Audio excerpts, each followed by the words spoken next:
ඔය අනුන් ගැන හොයන එක අනුන්ට කඹරන එක නවත්තලා අවසානයේ ඇති වෙන්නේ අර මොකද්ද වේදනාව විතරයි. ජීවිතේ කෙනෙක් අතාරින්න බැරි නම් මේ බුදුරු දේශනා කරන්න මොකක් හරි වේදනාවක් තියෙන එකක් තියෙනවනම් පීඩාවක් තියෙන දෙයක් තියෙනවනම් කලකිරෙන පසුතැවෙන දෙයක් තියෙනවනම් අපිට එකපාරම පුද්ගලව අතාරින්න බෑනේ. මේ ප්‍රශ්නේ ගොඩක් බලපාන්නේ ඔය මේ අර විවාහ වෙන්න කලින් අවදියට මොකද්ද කියන්නේ?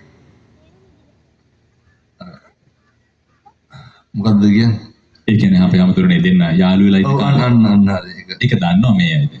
ඒ කසාද බඳින්න කලින් අර හොඳට ඉන්න කාලේ ආ කියන්නේ ඊට පස්සේ නරකට ඉන්නේ. ඊට පස්සේ තමයි මේක තේරෙන්නේ. ඒ හොඳට ඉන්න කාලේ අර ප්‍රේමවන්තයන්ට මම මේ කියන්නේ. ඔය ඉස්සරහට මොකක් හරි ජීවිතේ ප්‍රශ්නයක් වුණොත් දැන් ඔය අම්මලාට වෙලා තියෙන වැඩේ මොකද්ද? අර කොරන්න දෙයක් නැතිකමට ඉන්නවනේ. මේ හැම අම්මා කෙනෙක්ම හැම වුත් හාමුදුරනේ කොරන්න දෙයක් නැතිකමට ඉන්නේ කියලා.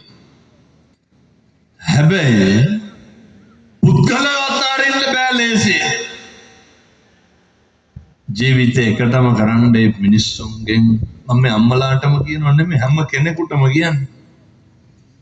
ඒ කෙනාගෙන් බලාපොරොත්තු වෙන දේ අතාරින්න. විතරයි. ජීවිතේ පුරුදු වෙන්න. වේදනාවක් පීඩාවක් තියෙන කෙනෙක් ඉන්නවනම් ඒ කෙනාගේ බලාපොරොත්තු වෙන දේ අතාරින්න. ඒ බලාපොරොත්තු වෙන දේවල් අතාරියාට පස්සේ ඒක ඩමියක් විතරයි.